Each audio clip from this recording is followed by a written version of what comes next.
আমার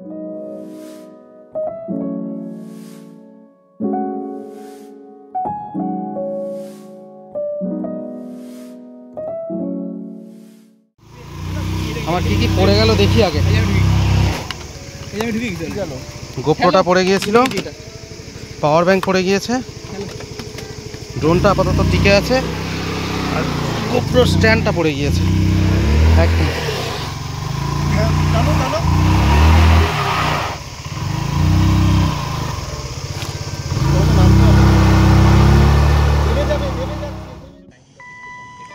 তাহলে এই মুহূর্তে পুরো বাংলোটাতে কেউ নেই, কে জানে, হয়তো কয়েকটা ভূত ঘুরে বেড়াচ্ছে।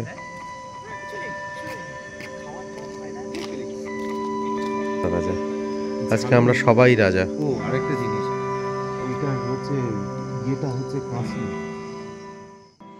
জলপাইগুড়ি শহর থেকে 4 বন্ধু রওনা দিলাম কালিম্পং জেলার সামসিং বন বাংলোর দিকে। যেতে যেতে পথে যা কিছু পড়ে সেগুলো দেখে নেব, আর সামসিংয়ে গিয়ে আমরা দেখব রকি আইল্যান্ড আর কুমাই ভিউ পয়েন্ট। এর আগের ভিডিওতে আমি দেখিয়েছিলাম রাজ্যের 36টা বন বাংলোর বিস্তারিত বিবরণ, সেখানকার বুকিংয়ের নিয়মকানুন, ক্যান্সেলেশন, এবং সবশেষে একটা বুকিং করেও দেখিয়েছিলাম, আর সেই বুকিংটা ছিল সামসিং ইকো ট্যুরিজম সেন্টার। আর এখন আমরা সেখানেই চলেছি।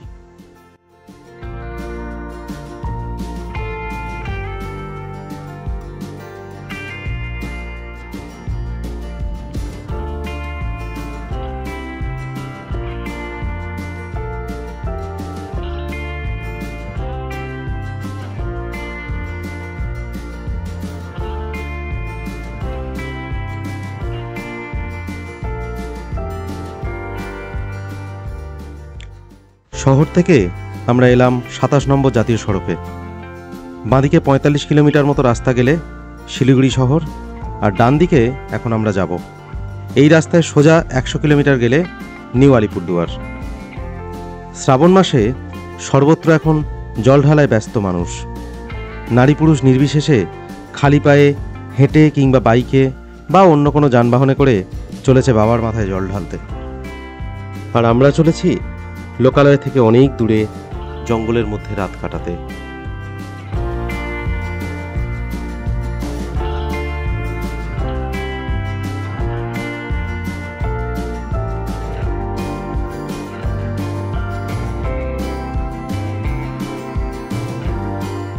তিস্তা নদীর উপর বেশ কয়েকটা ব্রিজ আছে, তার মধ্যে এটা অন্যতম। প্রায় 1 কিলোমিটার লম্বা এই ব্রিজ, খুব বেশি পুরনো নয়। সব থেকে পুরনো ব্রিজ হলো সেবক ব্রিজ, সেবকের করোনেশন ব্রিজ। আর একটা আছে গাজলডোবাতে তিস্তা ব্যারাজের পাশে।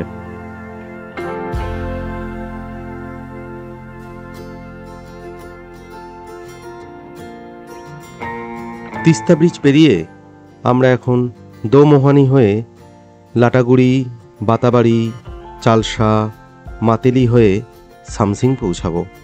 আর পথে দেখে নেব অজস্র সবুজ চা বাগান।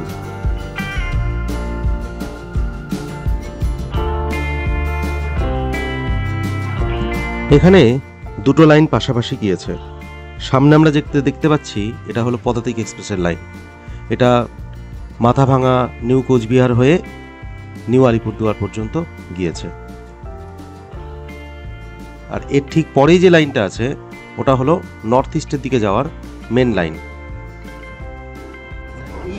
চলে গেল পদাতিক এক্সপ্রেসের লাইন, যেটা গিয়ে লাটাগুড়ি থেকে যে ট্রেনের লাইনটা আসছে সেটার সাথে মেশে।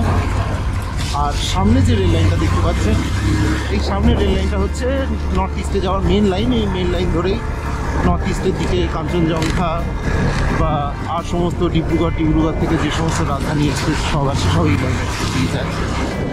আমরা এই ছেড়ে এখন এই দোমোহনীতে ঢুকছি। নিউ জলপাইগুড়ি থেকে মেন লাইন ধরে এলে জলপাইগুড়ি রোডের পরের স্টেশন হচ্ছে নিউ দোমোহানি। আর তলায় যে ওই রেল লাইনটা দেখতে পাচ্ছেন ওটা লাটাগুড়ি থেকে আসছে। সো লাটাগুড়ি সাইড থেকে এসে এইখানে যে স্টেশনটা আছে সেটা হচ্ছে দোমোহানি। তো নর্থ বেঙ্গলের এদিকে অনেক বিভিন্ন দিকে বিভিন্ন জায়গা থেকে লাইন এসছে, যারা রেলওয়ে নিয়ে ইন্টারেস্টেড বা ট্রেনের সম্বন্ধে, লাইনের সম্বন্ধে খবর রাখেন, তারা হয়তো জিনিসটা খুব ভালো বুঝবে। সামনে আবার দুটো রাস্তা দুটো ভাগ দিয়েছে, ডান দিকে গেলে ময়নাগুড়ি আর বাদিকে গেলে লাটাগুড়ি। আমরা এখন লাটাগুড়ির দিকে যাব।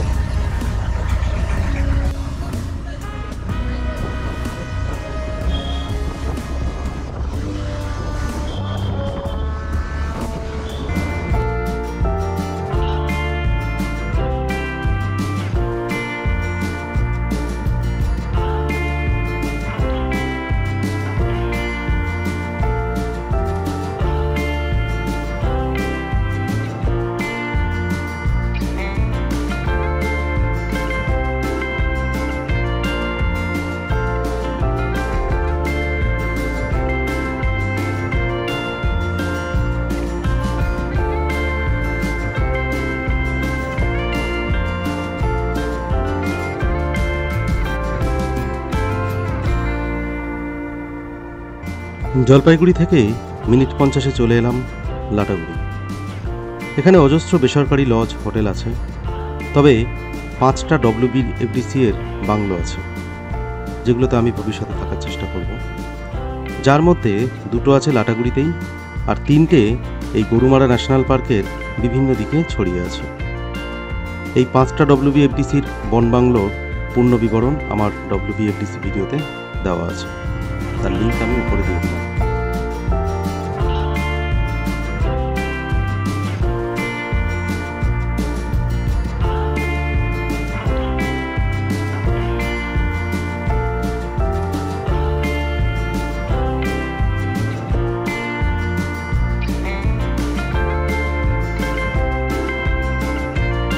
ডুয়ার্সের জঙ্গল দেখার সবথেকে আদর্শ সময় এই বর্ষাকাল।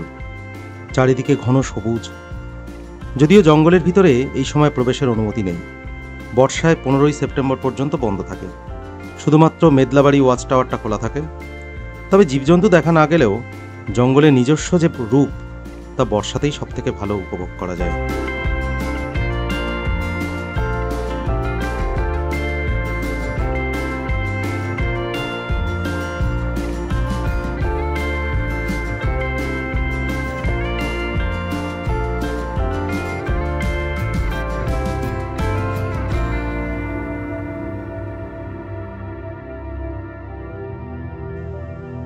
মহাকাল মন্দির। গরুমারা জাতীয় উদ্যানের বাফার অঞ্চলে কয়েকটা পাথরের টুকরো নিয়ে এই মন্দির। এখানে হাতিকে ভগবান রূপে পুজো করা হয়। বেশ কয়েকটা হাতির মূর্তিও রয়েছে। শোনা যায় বছর 2-3 আগে এখানে একটা মন্দির নির্মাণের চেষ্টা করা হয়েছিল, কিন্তু হাতি এসে সেটাকে ভেঙে দেয়। সেই থেকে আর মন্দির তৈরি করা হয়নি।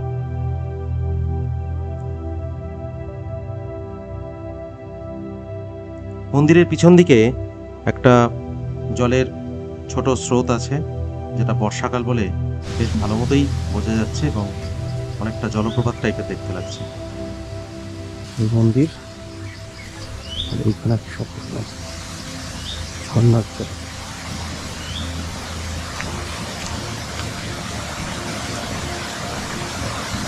বাহ,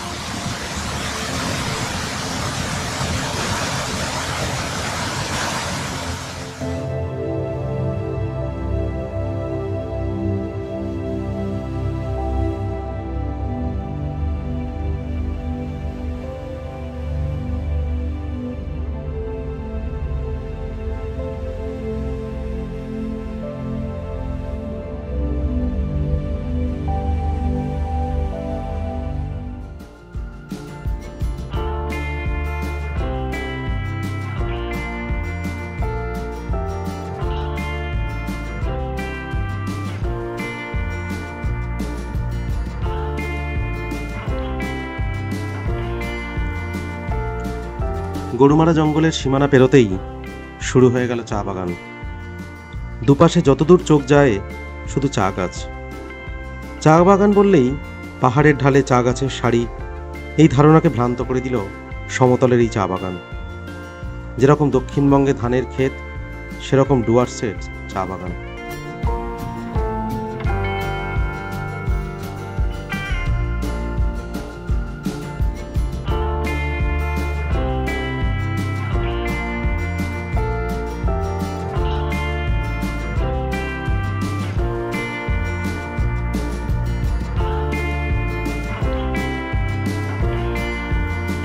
লাটাগুড়ি জঙ্গল, বাতাবাড়ি টি গার্ডেন পেরিয়ে আমরা এলাম চালসা বাজার।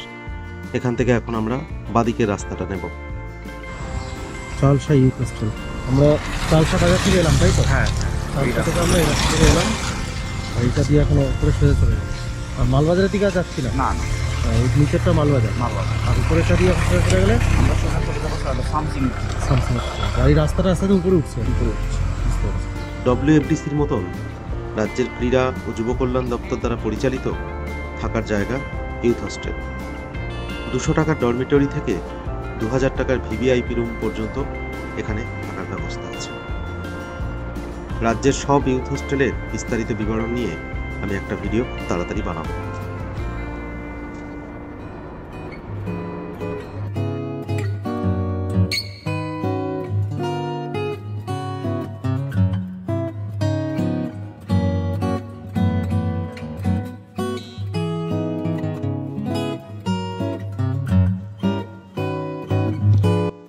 চা বাগানের মধ্যে দিয়ে যেতে যেতে চা নিয়ে একটু আলোচনা করা যাক।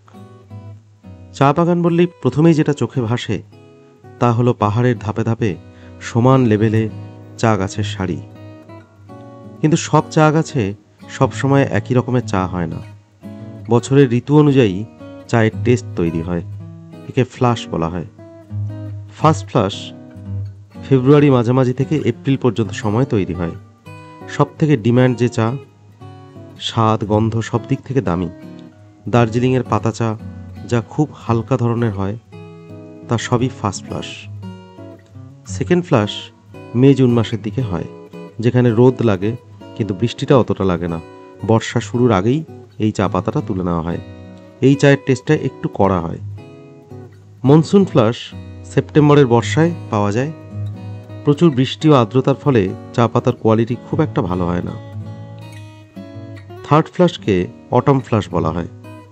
অক্টোবর নভেম্বরের সময় চা গাছের পাতা অনেক বড় বড় হয় আর একটু কালচে বাদামি রঙের হয়ে যায়। সাধারণত আমরা চিনি দুধ দিয়ে যে চা খাই, দানা চা, তা এই পাতা থেকেই তৈরি হয়।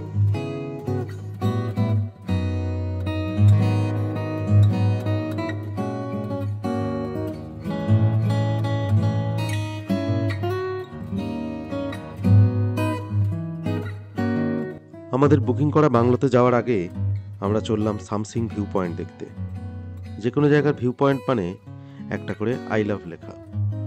আর সামসিং ভিউ পয়েন্ট থেকে 400 মিটার মতো নিচে গেলে লালিগুড়াস নামে একটা ছোট্ট পাহাড়ি গ্রাম, যেখানে কয়েকটা হোমস্টে আছে আর পাশ দিয়ে বয়ে চলেছে মূর্তি নদী।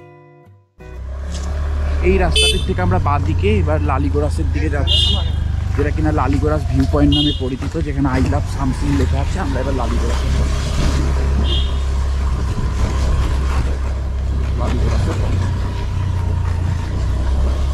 এই আমরা লালিগোরাসের পথে এগিয়ে চলেছি। এই সেই জায়গাটির নাম লালিগোরাস নামে পরিচিত, লালিগোরাস ভিউ পয়েন্ট। সুন্দর পাহাড়ের মধ্যে মেঘ আর আমরা দেখতে পাচ্ছি। আমরা সামসিং যাওয়ার পথে এই ভিউ পয়েন্টটি হয়ে একটু এখানে থেমে একটু সৌন্দর্য উপভোগ করে আবার আমরা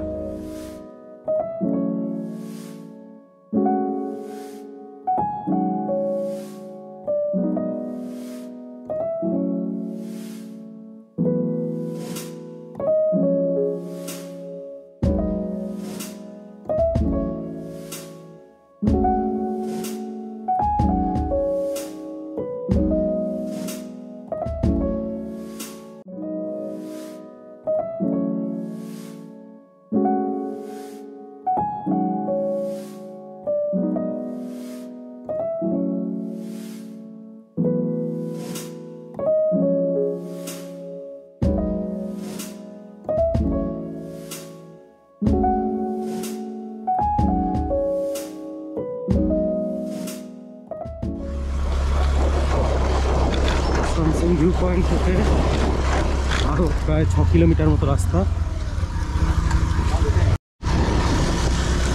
রাস্তা খুব একটা ভালো নয়, বৃষ্টিতে রাস্তা আরও খারাপ হয়ে যায়। এই মুহূর্তে বৃষ্টিটা বন্ধ আছে বলে বুঝতে পারছি প্রচুর নুড়ি, ছোটো ছোটো দেখে দেখে যাচ্ছি জঙ্গলের মধ্যে দিয়ে। একটু দূরেই নিম্নোক্তির ঘর আছে।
এখানকার ডিলাক্স রুম।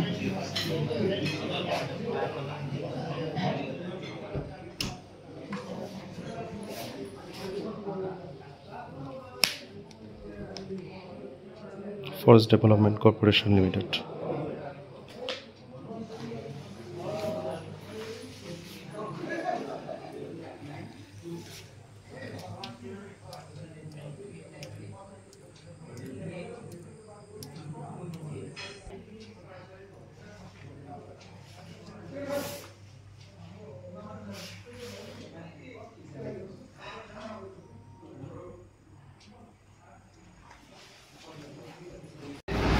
পাশের রুমের টয়লেটটা একটু দেখুন, স্পেসটা একটু বেশি আর কিছু না। পাশে একটা দুটো জানলা রয়েছে, এটাই। বাইরে মজার ব্যাপার, এখানে 3 জোড়া জুতো দিয়েছে আমাদেরকে, যদিও এই রুমে দুজনে। এই বাংলোতে থাকার জন্য নিচে 3টে ডিলাক্স রুম আছে, যার মধ্যে আমরা 2টো নিয়েছি। ডিলাক্স রুমের ভাড়া 2000 টাকা। আর নিচে একটা সুপার ডিলাক্স রুম আছে, উপরে 3টে সুপার ডিলাক্স রুম আছে। সুপার ডিলাক্স রুমগুলো কেমন সেটা আমরা সন্ধ্যের দিকে একবার ঘুরিয়ে দেখাবো। আপাতত আমরা দুপুরের লাঞ্চটা সেরে নিই। এখানে আসার আগে বুকিং রিসিপ্টে যে ফোন নাম্বার আছে সেখানে ফোন করে কি খাবো তার অর্ডারটা দিতে হয়। চিকেন আছে এখানে, কিন্তু ওই অন্যান্য পাহাড়ি হোমস্টের মতন থাকা খাওয়া মিলিয়ে চার্জ নয়। এটা শুধু থাকার খরচটা আমি যেটা বুকিংয়ের সময় দেখিয়েছিলাম সেটা। আর খাওয়ার জন্য আমাকে ফোন করে বলতে হয়েছে যে কি খাবো। 280 টাকা নিচ্ছে এই চিকেনের প্লেট।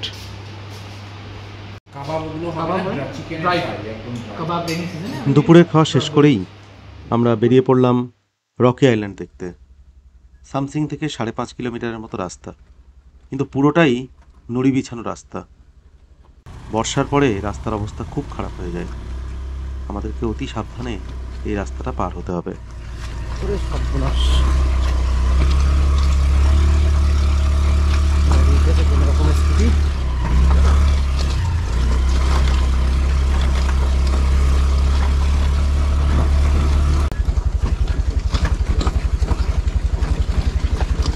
বাঁদিকের পথটা নেবে।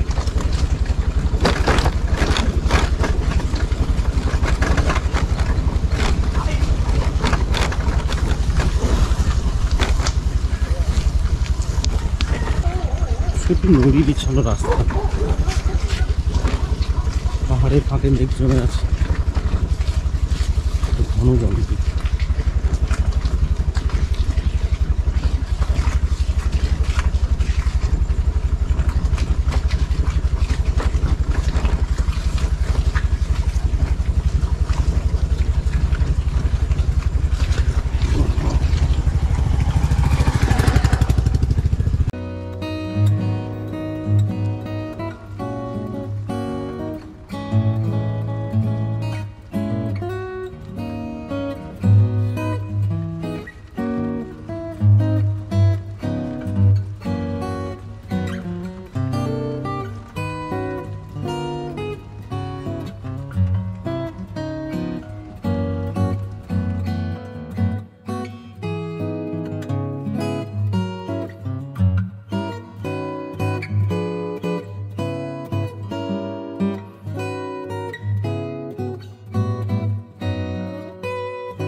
নেমেই গেলাম, আশ্চর্য অবস্থা।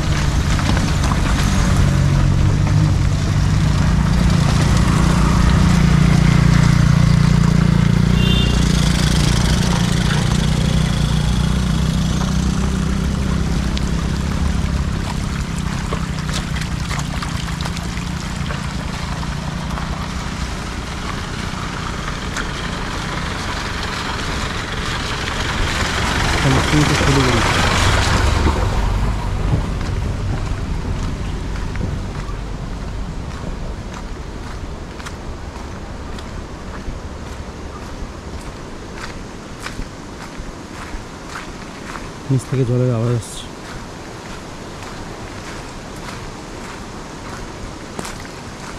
এই হচ্ছে বর্ষার ভয়ঙ্কর রূপ।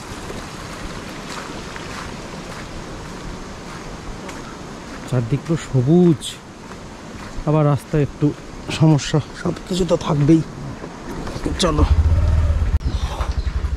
অনেকগুলো হোমস্টে আছে রকি আইল্যান্ড, এগুলো সব রকি আইল্যান্ডের পাশেই, রকি আইল্যান্ডে থাকার জন্য ভালো ব্যবস্থা।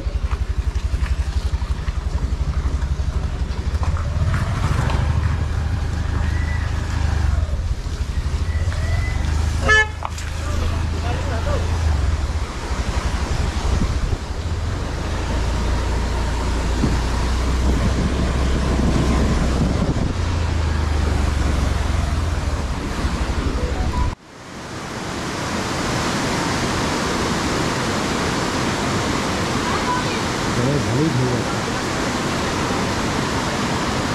এটা হচ্ছে এখান থেকে নামার রাস্তা।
রকি আইল্যান্ড থেকে আমরা আবার একটু এগিয়ে যাচ্ছি। কোন জায়গায় যাচ্ছি? কুমাই ভিউ দেখতে। কুমাই ভিউ। বেশ, কুমাই ভিউ। কুমাই ভিউ দেখার আগে আমরা যে রোড ভিউটা দেখতে পাচ্ছি সেটাই ডেঞ্জারাস। এটাই ডেঞ্জারাস।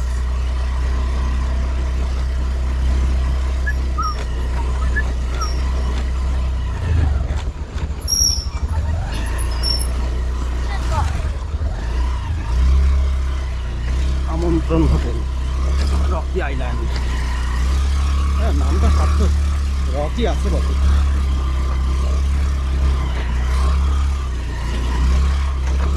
আচ্ছা, ঠিক আছে। ওইটা আমন্ত্রণ, ওইখানে আমাদের থাকাটা আমন্ত্রণ। আমরা থাকতে চলেছিলাম, আপাতত আমরা ডব্লিউবিসিটায় আছি। আমরা আবার এখানে আসবো, সব জায়গায় আসবো, সব দেখতে হবে।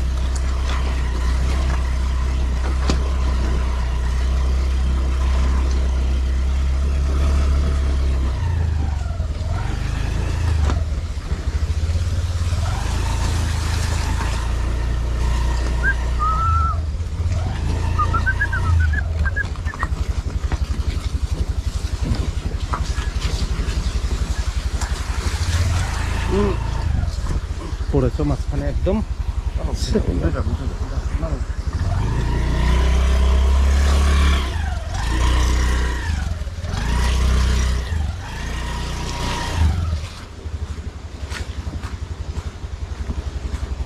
বলেই তো এগিয়ে চলেছে। সেটাই। ওরে বাবা, এখান থেকে আবার রাস্তা এত ভালো।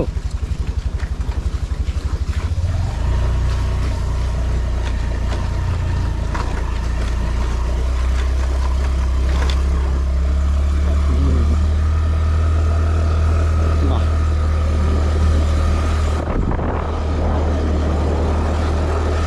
এই হচ্ছে রাস্তা দিয়েছে কত ভালোভাবে যাওয়া যাবে। ভালো একদমই বলা যাবে না। এটা দেখাচ্ছে যে এককালে এরকম ছিল, হ্যাঁ, বর্তমানে এরকম আছে। তাহলে আর এগোনো যাবে না। এই সুকর্ণ, তুলতে সমস্যা হবে, চলো। এরপরে ফিরতে সমস্যা হবে, সন্ধে হয়ে যাবে। তাহলে কোথায় যাচ্ছটা কোথায়? ভাগ। কতটা? 2.4। পাহাড়ে 2.4 তোমার মানে আছে? রকি আইল্যান্ড থেকে দেখতে দেখতে আমরা 5 কিলোমিটার রাস্তা প্রায় চলে এলাম। সূর্য প্রায় ডুবতে চলেছে, চারদিকটা হালকা অন্ধকার। এখন আমাদেরকে আবার ফিরতে হবে আরও 11 কিলোমিটার রাস্তা। তো আমরা কোনো রকম এই আই লাভ কুমাই দেখে নিয়ে আবার তাড়াতাড়ি রওনা দেব। भैया कुमाई व्यू पॉइंट इसी रास्ते। हाँ, आई लव कुमाई। कुमाई व्यू पॉइंट देखो, आई कुमाई भैया, कुमाई आई लव। চুল উপরে যাচ্ছে।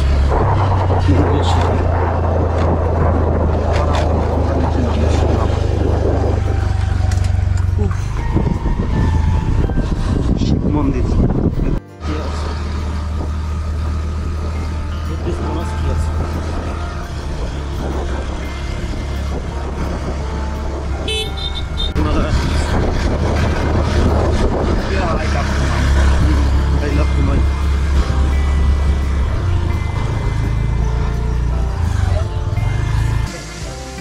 ছোট্ট নিরিবিলি পাহাড়ি গ্রাম কুমাই। সাধারণত সবাই ওই পাশ দিয়ে আসে, ওটা হচ্ছে ঝালংবিন্দু রাস্তা, আর এই রাস্তা দিয়ে চলে যাচ্ছে নিচে রকি আইল্যান্ড, তারপরে হচ্ছে সামসিং। তো আমরা সামসিং দিয়ে এলাম, যে রাস্তাটা সাধারণত খুব বেশি লোক আসে না। রাস্তাটা খুব খারাপ, শুধু নুড়ি বালি দিয়ে রাস্তাটা। পরে অবশ্য কুমাইয়ের পোর্শনের রাস্তাটা একটু ভালো হয়েছে। এই লেখা রয়েছে আই লাভ কুমাই। পিছনে ভুটানের পাহাড়।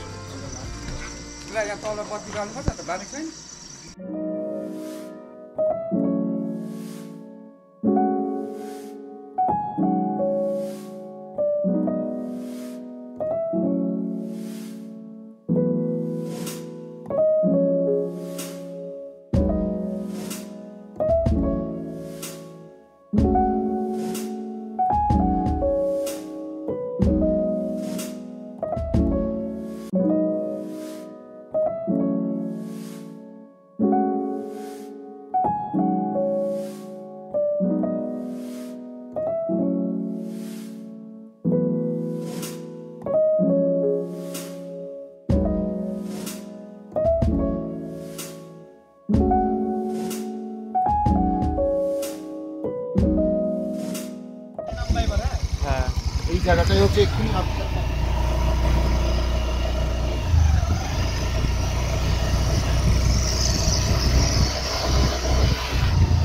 কুমাই দেখে আমরা এখন আবার নেমে চললাম নিচের দিকে। রকি আইল্যান্ড হয়ে আবার আমরা চলে যাব সামসিং WBFDC-তে। রাস্তা বেশ অনেকটা,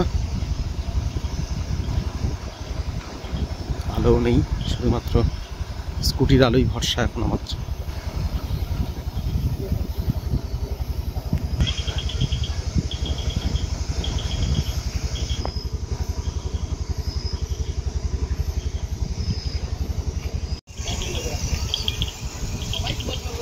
দূরে পাহাড়ের গায়ে আলো চিকচিক করছে। তুমি এই রাস্তাতেও পড়েছো? কখন এরকম ছিল? ও আচ্ছা। তুমি কত শতাব্দী আগে গাড়ি কিনেছো গো? তুমি তো বলো 20-21 সালে গাড়ি। তাম্রপ্রস্থ যুগের ড্রাইভার। ও আচ্ছা আচ্ছা।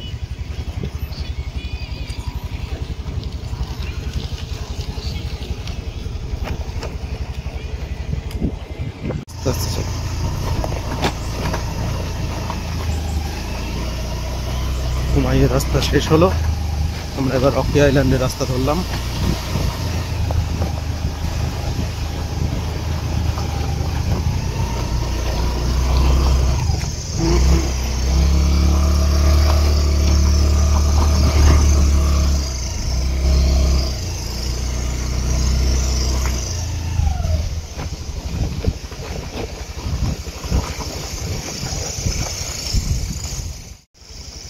এ এক অদ্ভুত অভিজ্ঞতা, না এলে সত্যিই মিস করতাম। যেরকম পাথরের রাস্তার উপর দিয়ে গাড়ি দুলে দুলে এগিয়ে চলেছে, মনের মধ্যে একটা আশঙ্কা, ভয়। আবার অন্যদিকে চারদিকে জঙ্গলের আওয়াজ, ঝিঝির ডাক, ঠান্ডা হাওয়া, সব মিলিয়ে একটা অন্যরকম পরিবেশ, যা সচরাচর আমরা পাই না।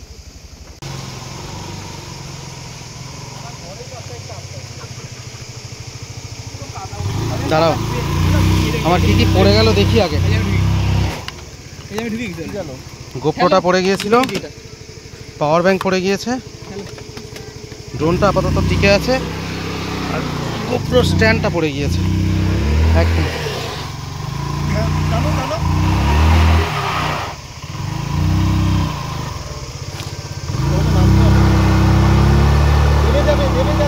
চলে যাচ্ছে, নিচে চলে যাচ্ছে। হ্যাঁ, নিচে নামো। তোমাকে নামতে বলছি। ও, এই হলো অবস্থা, পুরো গর্ত হয়ে গেছে। কতখানি ডিপ দেখি অনেক। এখানে যে এখানে কাজ হচ্ছে, কাজ হয়ে যাবে। কেমন লাগছে তোমার? কেমন মজাটা পেলে? খুব ভালো মজা পেলাম। আমরা আবার রকি আইল্যান্ড পেরিয়ে সামসিংয়ের দিকে চললাম। ওই ঘন্টা দুয়েক লাগলো রকি আইল্যান্ড থেকে কুমাই ঘুরে আসতে, আর বেশিবার রাস্তা নয়।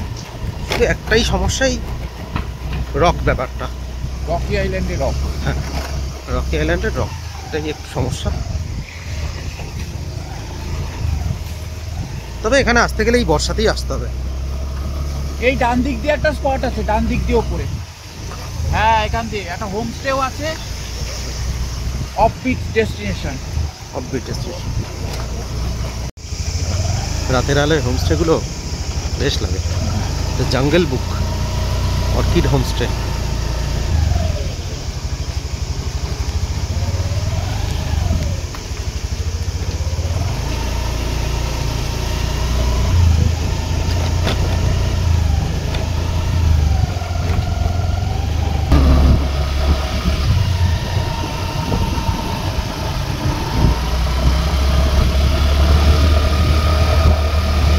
জীবিত হিসাবে ফিরে এলাম। হ্যাঁ, আমরা বন বাংলোতে এসে গিয়েছি। বন বাংলোর সামনে আলোতে আমরা গাড়ির হেডলাইটের আলোয় দেখতে পাচ্ছি লেখা রয়েছে সামসিং ইকো ট্যুরিজম সেন্টার।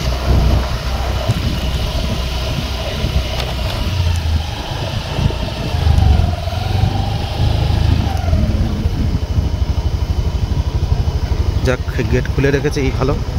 যদি বলতো ঢুকতে দেবো না, বলতাম ব্যাগগুলো দাও, আমরা জলপাইগুড়ি চলে যাই।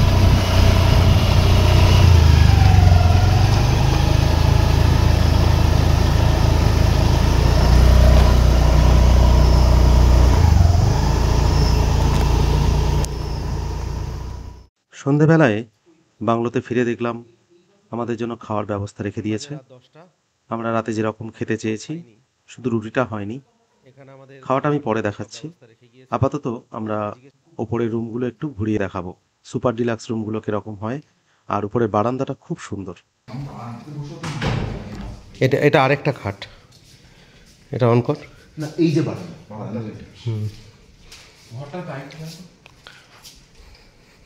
এই যে এদিকে। হ্যাঁ, সব একই। বাহ, না, এইটা আবার হচ্ছে একটু আলাদা। ও এখানে দুটো বেড আলাদা, মানে দুজন দুজন চারজন থাকতে পারে এই রুমটায়। না না, সিঙ্গেল বেড দুটো। ও, সিঙ্গেল বেড দুটো।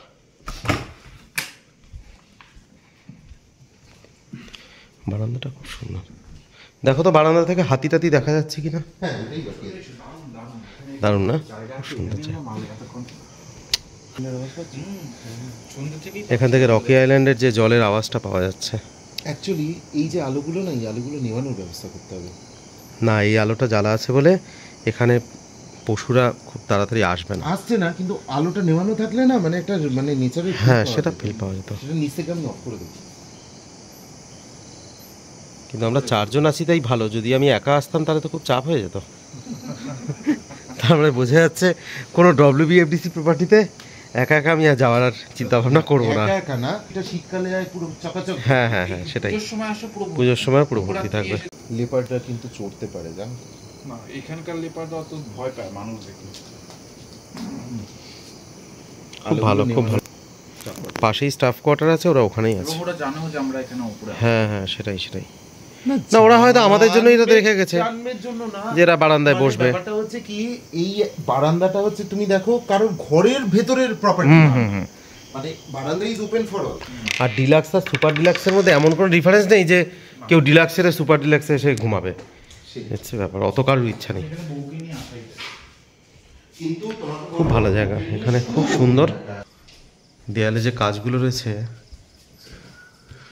অরিজিনাল গাছের সব গুঁড়ি, নাহলে পাতা, ফল, seeds of the wild. Forest ডিপার্টমেন্টের একটা WBDC হয়ে গেল, WFDC। ওকে, এই ঘরটাও আমরা দেখে নিই, আমরা রুম ভিউ করে নিচ্ছি একবার করে। This is a huge room, আলোটা জ্বল।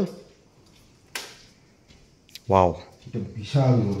ওয়াও, সেই লেভেলের রুম। বাবা, একটু মাঠ পুরো। হ্যাঁ, খুব সুন্দর রুমটা। আর এদের কিটটা দেখো, এগুলো 2500 টাকা। বাবা, এ তো আমারটা 2000 টাকা। ফার্স্ট এড বক্স দিয়েছে নাকি? ফার্স্ট এড বক্স সেরকমই লেখা রয়েছে। হ্যাঁ, রীতিমতো এখানে ডেটল রয়েছে। আচ্ছা, সেটা আমাদের দেয়নি, মানে আমাদের দেয়নি। শুনে হচ্ছে যদি কারো কিছু হয়ে যায় তখন ডেটল লাগানোর কোনো দরকার নেই। রীতিমতো এখানে প্যারাসিটামল রয়েছে, কটনুল রয়েছে, ডেটল রয়েছে। বাপরে, এটা এটা এটা ওই প্যাকেটটা নয়, এটা এক্সট্রা। ওটা ওটা ওটা যখন ওই ব্যাগটা যখন কেউ বুক করবে রুম, তখন ওইটা এখানে রাখা। হ্যাঁ হ্যাঁ, এটাই এটাই এটাই এটাই। বড় বড় ম্যারেজ হলের মতো জায়গা। হয়তো ভালো এসছে, যারা খেয়ে বেরিয়ে যাবে। বা হচ্ছে এখানে শুধু খেতেও লোক আসে, তো তাদের জন্য সেটাই। হচ্ছে তোমার এরকম। এবং যারা এখানে থাকে তারা এখানেই খাওয়া দাওয়া করতে পারে। একটা জিনিস হচ্ছে, কিন্তু হচ্ছে দেখে আমি একটা জিনিস বলবো, পশ্চিমবঙ্গের ট্যুরিজমের একটা দুর্দশা, এইরকম যে একটা সুন্দর প্রপার্টি বানিয়ে রেখেছে, এগুলোকে হচ্ছে ফোকাস কর, যাতে হচ্ছে এগুলোকে হাইলাইট কর, অ্যাড দে, যে যাতে করে হচ্ছে লোকজন আরো ঘুরতে আসে। তুমি যে এই প্রপার্টিটার সম্বন্ধে জানছো, সেটা কিন্তু হচ্ছে কোনো হচ্ছে গভর্নমেন্টের যে হচ্ছে নিজের থেকে অ্যাড দিয়ে নয়, রিল দেখে জানছো। সেটা হচ্ছে সেটা তার জন্য আমার ভিডিও দেখতে হবে। আচ্ছা, এই আলোগুলো জ্বলছিল না বন্ধ? বন্ধ ছিল, সব বন্ধ করে নিচে চলে এসো। Pure Sundarban honey for sale by WBFDC limited. রান্নাঘরের আলোটা এরা জেলে রেখেছে কিসের জন্য? Pure Sundarban honey for sale. আচ্ছা, আমরা এখন ডিনারে বসলাম। একটু রাত হয়ে গেল, পাহাড়ের তুলনায় রাত, আমাদের পক্ষে খুব একটা রাত নয়। এখন বাজে 10টা 47। তো এখানে দিয়েছে ভাত, ডাল, আর এটা একটু খোল দেখি কি দিয়েছে। ভাতটা প্রেসার কুকারে, এটা বাঁধাকপি। বাঁধাকপি না? আচ্ছা আচ্ছা, আর এটাতে মনে হচ্ছে ডিম। হ্যাঁ, এটা একটু খোলো দেখি। ডিম কষা। ঠিক আছে। হ্যাঁ, আর একটু পাঁপড় আছে। যখনই তুমি দীপাঞ্জনদাকে দেখবা পাশে এক গাদা ভাত দিবা। হ্যাঁ, আমাকে এক গাদা ভাত দিবা, আর লাস্টে আমি এক গাদা ভাত ফের তুলে দেবো। আমার পাতে। হ্যাঁ, সব ভাত আমি আবার ওই পাতে তুলে দেবো। ভাত নষ্ট করবো না। নষ্ট করবে হ্যাঁ, তুমি দিয়ে যাও। তুমি এখানে একটা মালভূমি তৈরি করো, কোনো অসুবিধা নেই তাতে। না, দেখ নি এটা তো চাপাই দিলাম। হ্যাঁ, চাপায় দাও। কিচ্ছু নেই, আবার ভ্যানে কোনো ভ্যান নেই। দেশের মানুষ আমার। চাপাই দাও বলে। কিন্তু এরা যা দিয়ে গেছে তো অনেক পড়ে থাকবে। না না, সামনে ভালো থাকে। রান্না বান্না বেশ এখানকার নেপালি স্টাইল রান্না, তো খাওয়া তো ভালোই হবে। আর এই যে আমরা এই যে 4 জন এখানে বসে আছি, এই 4 জন। না, বলছি যেটা আমার দাবি এখানে, বাইরের থেকে তো ইন্টারভিউ দেখলাম, হ্যাঁ, 1950 মুভির মতো একটা ভয় চলে আসে। আমরা বাঙালিরা একটা কথাতে খুব বিশ্বাসী, যে কপালের নামই গোপাল আর গোপালই হয়ে যায় চন্দ্রপাল। তো এখানে আমাদের কপালটা অনেকটা সাথ দিয়েছে, কারণ এখন সময়টা উত্তরবঙ্গে অফবিট, মানে অফ সিজন। তো এখন এখানে সাধারণত সেভাবে বুকিং হয় না, তো মানুষ সেভাবে বাইরে থেকে এই সময় আসে না। বিভিন্ন বাচ্চাদের স্কুল আছে, পরীক্ষা আছে, ছুটি ছাটার অভাব। না, তো আমরা মেইনলি মানুষ ভয় পায় পাহাড়ে বর্ষাকালটা মানুষ অ্যাভয়েড এখানে ওই রকম পাহাড় নেই। পাহাড় যেটা ছিল আমরা সেটা বিকেলে ঘুরে এসেছি অলরেডি, সেইটা হচ্ছে একটা পাহাড় বলা যায়। তো উত্তরবঙ্গে থাকা হিসেবে এটা আমরা একটা ফায়দা উঠিয়েছি যে আমরা ওই বর্ষার সময়টাকে বেছে নিয়েছি। যখন উত্তরবঙ্গে মানে ভারী দীর্ঘদিন মানে বৃষ্টির অভাব যখন চলছিল, তারপরে হঠাৎ করে যখন বৃষ্টির প্রবেশ ঘটে, সেই সময়টাকেই আমরা বেছে নিয়েছি ঘোরার সময় হিসেবে। তো এই সময়টা আমরা এই জন্যই আরো বেশি মানে মেন আমাদের আমরা এই বর্ষায় আরো কয়েকটা জায়গা এরকম দেখার চেষ্টা করব আগামী দেখাবো। অবশ্যই এবছরই দেখাবো, আগামী বছরই আমরা দেখাবো অবশ্যই। বর্ষায় আমরা এই জায়গাগুলো ফাঁকায় মানে দেখাবো।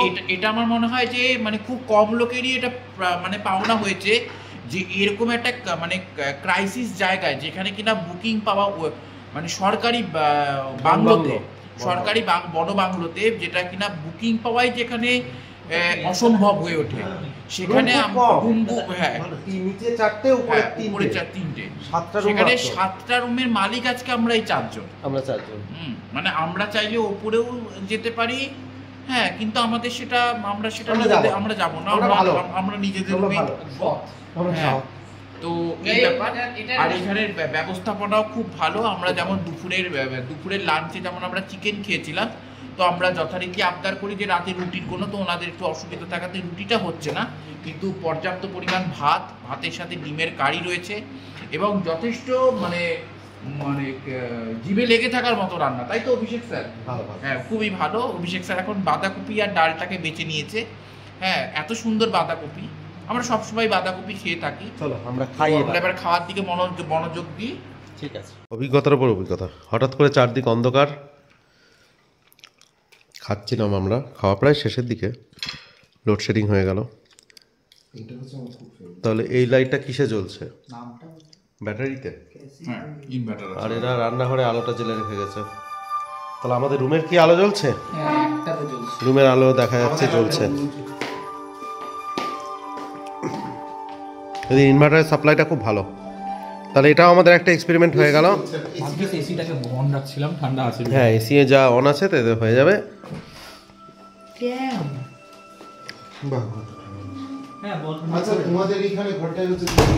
দরজাটা খোলো, আমি একটু হাতটা ধুতে যাই। আমি জাস্ট দেখানোর জন্য উঠে এলাম।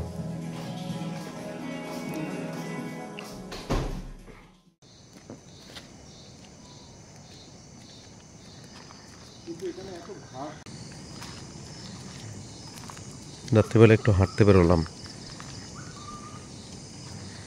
এই পাশটায় কেয়ারটেকাররা থাকে, উপরে একটা কুকুরও দেখা যাচ্ছে।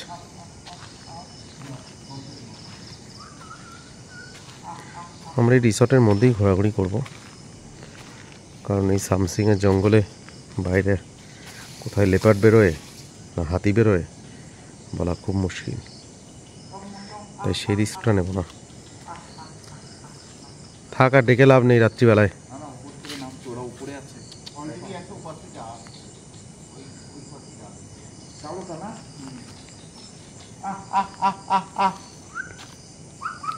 এই হ্যাঁ, কত কটা হচ্ছে হাড় পুড়ে আছে, কুকুরগুলোকে দিয়ে দিলে হয়। ইয়েস,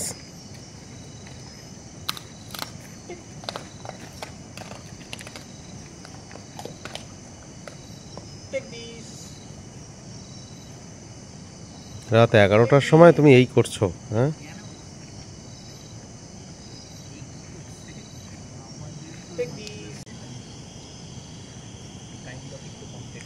তাহলে এই মুহূর্তে পুরো বাংলোটাতে কেউ নেই, কে জানে, হয়তো কয়েকটা ভূত ঘুরে বেড়াচ্ছে।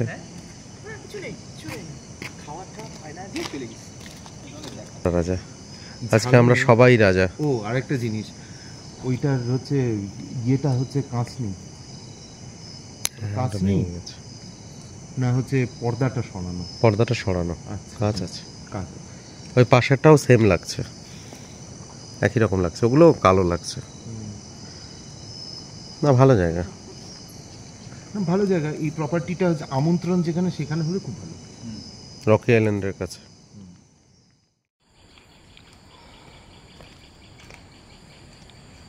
খুব ভালো লাগলো জায়গাটা। আবার আসিব ফিরে কথাটা বলতে পারছি না, হয়তো নাও ফিরতে পারি, কারণ এত জায়গা এত কম সময়। তবে এই রকম আরও কোনো WBFDCতে অবশ্যই যাব, এটুকু বলতে পারি। এত নীরব,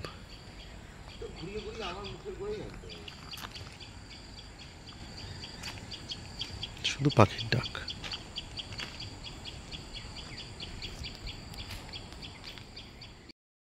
তারপর সকালবেলায় কেমন লাগছে এই ব্রেকফাস্ট? খুব সুন্দর বেশ ব্রেকফাস্ট। সকাল সকাল একটু বাঙালি খাবার পেয়ে গেলাম এখানে। বাঙালি খাবারে কি আছে? পুরি আর হচ্ছে একটু আলুর দম। পুরি তো বাঙালি নয়, লুচি বলতে হবে। অবশ্য তাও ঠিক, লুচি বাঙালি। তাও ঠিক। যাই কালকে হচ্ছে রাতে তাই, সবার ঘুম কোনো ভালো হয়েছে? পার্থক্য নেই। ঘুম অসাধারণ হয়েছে। ভয় লাগেনি এতগুলো জায়গার মধ্যে এত একা আমরা?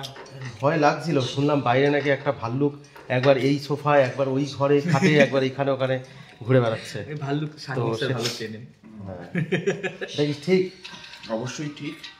এবং এমনই ভাল্লুক, সেই ভাল্লুকের সাথে মানে মানুষের অনেক মিল। বাহ, এই হচ্ছে ব্যাপার। তো আমরা যথারীতি আপনারা জানেন যে আমরা গোটা রাত এই বাংলোতে চারজন ছিলাম। একা কাটিয়েছি। খুব সুন্দর অভিজ্ঞতা। সকাল সকাল 8টা সাড়ে 8টার মধ্যে আমরা চাও পেয়ে গিয়েছিলাম, তো সেটা আরও ভালো অভিজ্ঞতা। আর এখন আমরা লুচি আর একটু আলুর তরকারি নিয়ে বসেছি। হ্যাঁ, আলুর তরকারিটা খুবই সুন্দর, হালকার ওপর, টেস্টি। কারণ সকাল সকাল সবাই একটু হালকা ব্রেকফাস্ট করাটাই পছন্দ করে, তো তাদের জন্য একদম উপযুক্ত। কিন্তু আমাদের একটু ভারী ব্রেকফাস্ট দরকার। আমরা এখন আবার আমরা বেরিয়ে পড়বো। আমরা এখন কোথায় যাব? আমরা এখন লাল ঝামেলার, আমরা এখানে মেটেলি হয়ে আমরা আমাদের পরবর্তী গন্তব্য থাকবে লাল ঝামেলা। এখানে যথেষ্ট ঝামেলা করেছি। হ্যাঁ, এখানে ঝামেলা শেষ, কিন্তু এখানে লোকজন না থাকাতে আমাদের ঝামেলাটা উপভোগ করার মতো কেউ নেই। তো যাতে আমরা আমাদের ঝামেলাটা লোকজনকে উপভোগ করাতে পারি, সেই আমরা বলছি সবাই আসুন, এসে আপনারা ঝামেলা করুন। অবশ্যই এই জন্য আমরা চলে যাচ্ছি। এবং এইরকম অফ সিজনে আসতে হবে। বৃষ্টি পড়বে, তাছাড়া বাইরে জঙ্গল, আর আপনার ভিতরে ভাল্লুকের মতো। জঙ্গলের একটা শান্ততা। একদম। আর শুধু লাল ঝামেলা বললে চলবে না, আমাদের আজকের গন্তব্যটা খুব সুন্দর। লাল ঝামেলা হয়ে আমরা ওদিকে নাগরাকাটা, ডায়না ব্রিজ হয়ে, বানারহাট হয়ে আমরা ওদিকে ন্যাশনাল হাইওয়ে ধরে পুরো চা বাগানের মধ্যে দিয়ে, এবং সেখানে আমরা কিছু ড্রোন শট নেব। এক পাশে রেড লাইন, এক পাশে চা বাগান, এবং সেই স্পটটিও আপনাদের দেখাবো যেখানে আমার এক্স্যাক্ট সময়টা মনে নেই, 2010-11 সাল নাগাদ পরপর 7টি হাতির মৃত্যু ঘটেছিল ট্রেনের ধাক্কায় মরাঘাট রেল গেটের ওখানে। সেই জায়গাটিও আমরা আপনাদের আজকে দেখাবো, আপনারা দেখবেন। এবং তার চারপাশে চা বাগানের মাঝখান দিয়ে রেল লাইন, একদিকে হিন্দি কলেজ। হ্যাঁ, অসাধারণ একটা ভিউ। তো সেই জায়গাটা আমরা আপনাদের দেখাবো, আপনারা দেখবেন, আশা করছি আপনাদের ভালো লাগবে। তো আমরা ফাইনালি চেক আউট করলাম। চেক আউট করে এবার আমরা আমাদের পরবর্তী গন্তব্য লাল ঝামেলার দিকে যাব। তো লাল ঝামেলাটা আমাদের গন্তব্যের মধ্যে ছিল না, কিন্তু এখন আমরা পরে ডিসাইড করলাম, আমাদের এখানে জলপাইগুড়ির দুই বন্ধু, তারা এখানকার লোকাল যেহেতু, তারা জায়গাগুলোকে ভালো চেনে, তো তারাই বললো চলো ঘুরে আসি। সামসিং WBFDCতে খুব ভালো একটা দিন কাটালাম। এবার আমরা বেরিয়ে পড়লাম লাল ঝামেলার দিকে। এর পরের পর্বে লাল ঝামেলা হয়ে জলপাইগুড়ি ফেরার পুরো বিবরণ দেখাবো। আপাতত এই পর্যন্ত।